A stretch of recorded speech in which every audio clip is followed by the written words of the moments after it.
नमस्कार, आप देख रहे हैं न्यूज़ नेशन में हूं पिनास त्यागी। और अब से कुछ ही देर पहले पूरे धार्मिक रीति रिवाज के साथ सुर सम्राज्ञी भारत रत्न लता मंगेशकर को अंतिम विदाई दी गई। उन्हें पंचतत्व में उनका पार्थिव शरीर विलीन हुआ और वो अब अपनी अंतिम यात्रा को गई। राजकीय सम्मान के साथ उन्हें अंतिम विदाई दी गई। आप देख सकते हैं तस्वीरें किस तरह से वहाँ पर तमाम बैंड्स जो हैं, तमाम अधिकारी जो हैं वो मौजूद रहे और भारत रत्न से नवाजी गई थी वो, और पूरे राजकीय सम्मान के साथ उन्हें श्रद्धांजलि दी गई, अंतिम विदाई दी गई। साथ ही साथ आपको बता दें कि 2 दिन का राष्ट्रीय शोक जो है वो भी व्यक्त किया गया है। झंडा जो है वो झुका रहेगा और आप देख सकते हैं कि किस तरह से वहाँ पर उनके परिवार ने तमाम जो परंपरागत रीति रिवाज के तहत कर्मकांड होते हैं उनको पूर्ण करते हुए उन्हें पंचतत्व में विलीन किया, उन्हें आखिरी विदाई दी। भले ही लता दीदी आज अपने आखिरी सफ़र के लिए निकल पड़ी हुई, लेकिन अगर देखा जाए तो आपकी हमारी ज़िंदगी में वो यूं ही हमेशा महका करेंगी और उनके गीत हमारी ज़बान पर, उनकी सुरीली आवाज़ हमारे हर लम्हे को खास बनाती रहेगी। आज हर किसी की आंखें नम हैं, हर कोई उदास है, हर शख्स को उन सुरों को गुनगुना रहा है जो लता दीदी की आवाज़ से अमर हो गए हैं। लता जी का यूं चले जाना फिल्मी जगत ही नहीं बल्कि देश के लिए बड़ा सदमा है। देश ही नहीं बल्कि हम देखें तो हमारे पड़ोसी मुल्क जो हैं वो भी गमज़दा है और उसमें हमारे साथ खड़े हैं। पीएम मोदी ने शिवाजी पार्क पहुंचकर लता दी को आखिरी विदाई दी। ये भाई बहन का वो रिश्ता था जिसमें एक दूसरे के लिए स्नेह सम्मान अपार था। इस रिश्ते से जुड़ी कुछ ऐसी ही अनसुनी कहानियां लेकर आए हैं जो दिलों को छू जाती हैं।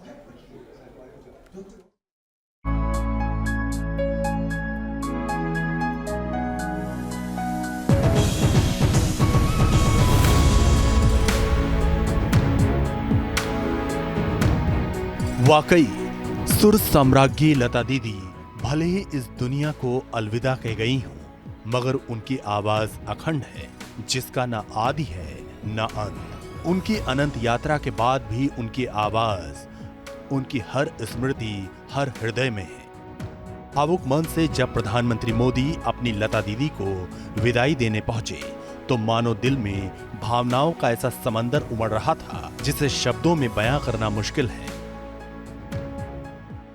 आज हम सभी के लिए एक बहुत दुखद खबर आई है।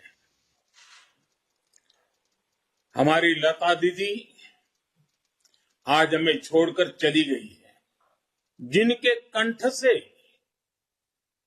मां सरस्वती का आशीर्वाद छोटे बड़े हर किसी को मिलता था।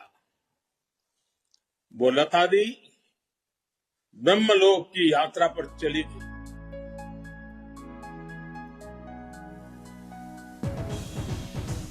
प्रधानमंत्री मोदी को लता दीदी अपना छोटा भाई कहती थी और पीएम मोदी पूरे मान सम्मान से उन्हें अपनी बड़ी बहन।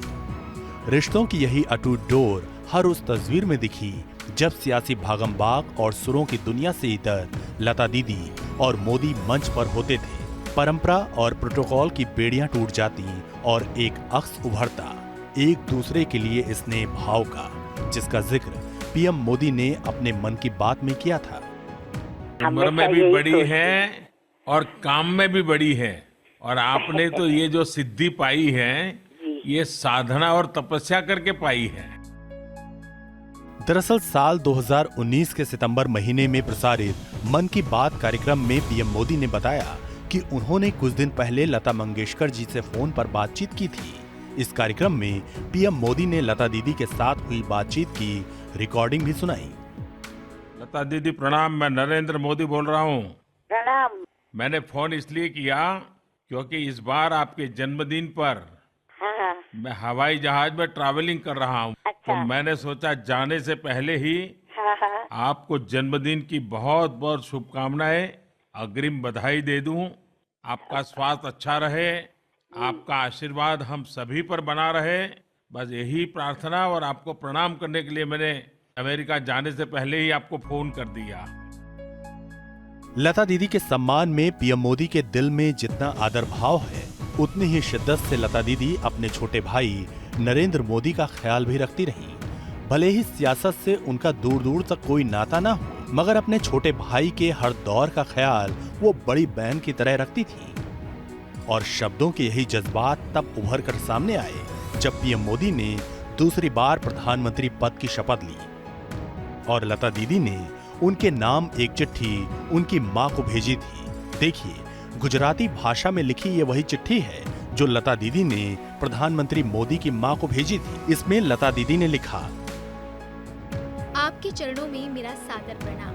भगवान श्री राम की कृपा से आपके सुपुत्र और मेरे भाई श्री नरेंद्र भाई मोदी के दोबारा प्रधानमंत्री बनने पर अनेक अनेक शुभकामनाएं।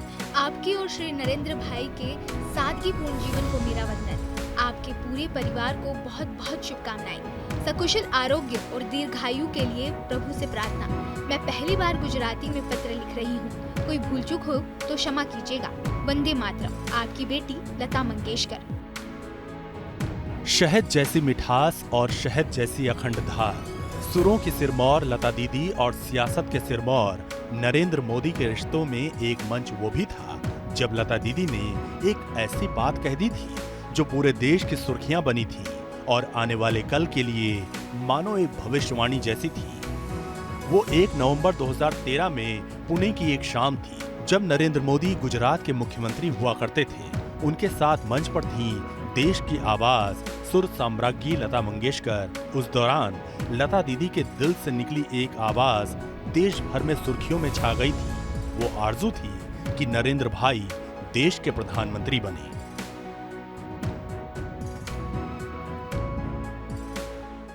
आज दिवाली है, मैं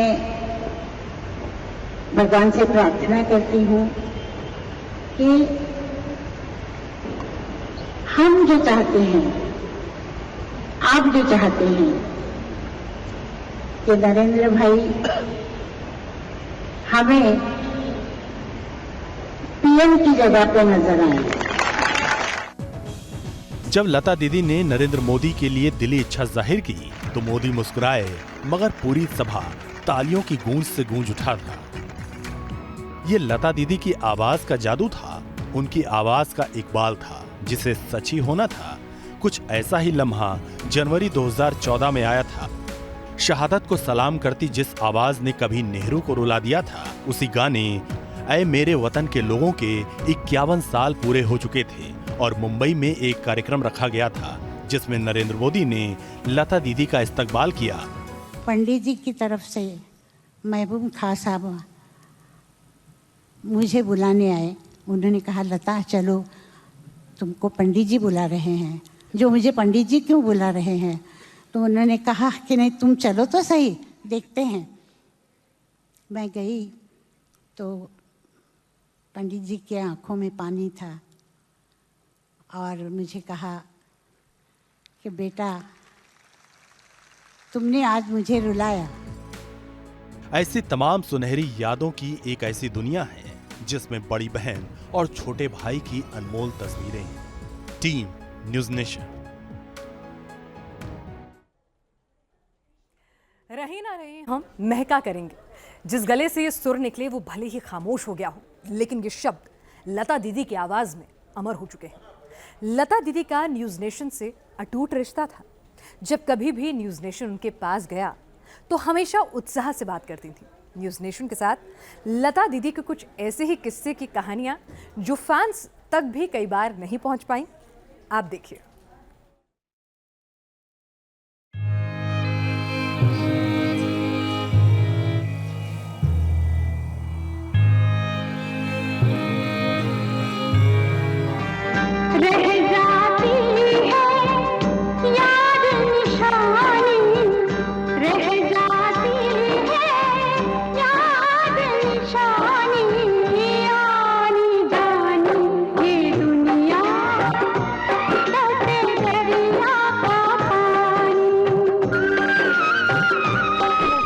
लता दीनानाथ मंगेशकर ग्रामोफोन लाइब्रेरी के जरिए मेरे गीतों को संग्रहित किया है, उसके लिए मैं आपकी आभारी हूँ।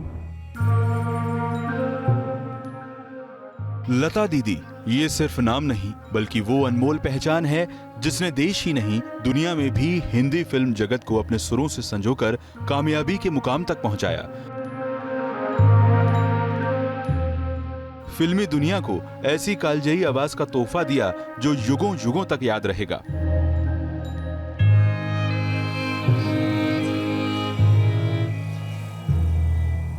लता जी सुर ही नहीं, सादगी की भी मिसाल थी, जिसे कई बार न्यूज नेशन ने भी महसूस किया। लता जी का न्यूज नेशन से गजब का रिश्ता था।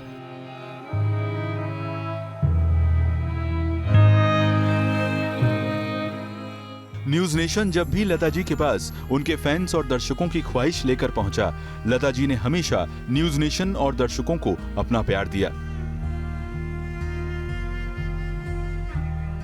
लता जी किसी समारोह में हो या फिर किसी भी मुद्दे को लेकर फोन पर बात करनी हो, न्यूज नेशन से अपनी बात शेयर करती थी। साल 2013 में लता जी ने न्यूज नेशन को इंटरव्यू दिया था, जिसमें उन्होंने एक ऐसे अनसुने किस्से का जिक्र किया जो शायद आज तक किसी को नहीं पता। आवाज तो मुझे भगवान ने दी है, मेरे माँ बाप का आशीर्वाद भी साथ में है, और मैंने थोड़ा सीखा है, अपनी तरफ से कोशिश की है, तो थोड़ा क्रेडिट मुझे है, बाकी सिर्फ भगवान की तरफ से। अभी तक तो हमने सिर्फ अवार्ड्स दिए हैं, और ये भी हम लोग करते हैं कि जो लोग बहुत गरीब हैं, बहुत बीमार हैं, उनको हम महीने के पैसे देते हैं। हाँ, आपको मालूम शायद नहीं होगा, पर मेनका शिरोडकर करके एक बहुत बड़ी गायिका थी, तो लास्ट में उनको सबने छोड़ दिया, तो गोवा में हमने उनको रखा था, और गोवा में हम, चूँकि वो गोवा की थी, तो हमने वहाँ उनको रख के और हम उनको पैसे भेजते थे। न्यूज नेशन के कैमरे पर लता जी ने बताया था कि गायक शान के पिता के साथ उन्होंने बंगाली गाने भी रिकॉर्ड किए थे। एक गाना मैंने डुएट गाया है शान के साथ। कौन सी फिल्म के लिए? फिल्म का नाम मुझे मालूम नहीं, पर मैंने अभी रिकॉर्ड किया है, थोड़े दिन हुए, और डुएट है दोनों। शान के पिताजी को मैं बहुत अच्छा जानती थी, और उनके पिताजी के मैंने बहुत गाने रिकॉर्ड किए हैं। बंगाली, वो बंगाली है ना, तो उसके पिताजी बंगाली में मुझसे गाने रिकॉर्ड किए, और हिंदी में भी किए थे। साल 2016 का एक वाकया है जब ठुमरी गाते हुए एक ऑटो ड्राइवर का वीडियो वायरल हुआ था, और तब लता जी ने कहा था कि इस ड्राइवर के हाथ में रिक्शा नहीं, माइक होना चाहिए। न्यूज नेशन ने जब लता जी से बात की तो उन्होंने बताया कि जो ठुमरी ऑटो ड्राइवर गा रहा था वो बड़े गुलाम अली खान साहब की है, और वो उनकी बड़ी फैन थी। ये तो लग रहा था कि वो रिक्शा चलाने वाले हैं, क्योंकि रिक्शा में बैठे हुए थे और कुछ उनको कोई बात कर रहा था, तो जो उन्होंने गाया वो कमाल था, और बहुत मुश्किल ठुमरी है, और वो बड़े गुलाम अली खान साहब भी गा सकते थे, उन्होंने गाई थी और कमाल गाई है, और जब भी वो गाते थे बहुत अच्छा गाते थे। तो मुझे ताज्जुब होता है कि ये इंसान इतना अच्छा सुर में कैसे गा गया। साल 2017 में भी एक म्यूजिक एकेडमी के समारोह में लता दीदी पहुंची थी, और वहां उन्होंने न्यूज नेशन से बातचीत में बताया था कि पुराने दौर के गाने क्यों आज भी लोगों की जुबान पर चढ़े हुए हैं। वो गीत ही ऐसे थे, म्यूजिक ही ऐसा था, म्यूजिक डायरेक्टर्स ऐसे थे, जो लेखक थे, जो काव्य लिखते थे, कवि भी वैसे थे, और इसीलिए गाने अच्छे होते थे, बजाते थे, बहुत अच्छे थे, इसीलिए मैंने उनके लिए लिखा था। लता जी का न्यूज नेशन से ऐसा अटूट रिश्ता था कि 28 सितंबर को अपने जन्मदिन पर वो हर बार फोन पर बात करती थीं, फैंस को कभी निराश नहीं करती थी। यही उनकी सादगी और महान व्यक्तित्व था, जिसकी चमक इतना ऊंचा मुकाम हासिल करने के बाद भी कभी फीकी नहीं पड़ी। एक वाकया साल 2019 का है, जब इंदौर में एक संगीत लाइब्रेरी को खोला गया था। लता जी का जन्म इंदौर में ही हुआ था, इसीलिए उनकी प्रतिक्रिया जानने के लिए जब न्यूज नेशन ने लता जी को फोन किया तो उनकी तबीयत खराब थी, लेकिन इसके बावजूद उन्होंने फोन उठाया और न्यूज नेशन से बात की। इंदौर की जनता को शुभकामनाएं दी। इंदौर वासियों को मेरा नमस्कार। मेरा जन्म इंदौर शहर में हुआ है, कुछ वर्ष पहले मेरा इंदौर आना जाना बहुत रहता था, अब बहुत कम हुआ है। आप लोगों ने लता दीनानाथ मंगेशकर ग्रामोफोन लाइब्रेरी के जरिए मेरे गीतों को संग्रहित किया है, उसके लिए मैं आपकी आभारी हूँ। मुझे खुशी है कि मालवा के शास्त्रीय संगीत के महान कलाकार खां साहब आमिर खां, जो मेरे भाई हृदयनाथ के गुरु थे, खां साहब अमानत खां से 1946 में मैंने थोड़े अरसे के लिए सीखा है। आपने लाइब्रेरी का जो उपक्रम शुरू किया है, उसे बहुत बहुत बधाई और शुभकामनाएं पेश करती हूँ। लता जी आज हमारे बीच नहीं हैं, लेकिन उन्होंने अपनी आवाज और सादगी से जो रिश्ता देशवासियों और न्यूज नेशन के साथ बनाया, उसे कोई नहीं भुला सकता। वो अजर है, अमर है। Team news nation.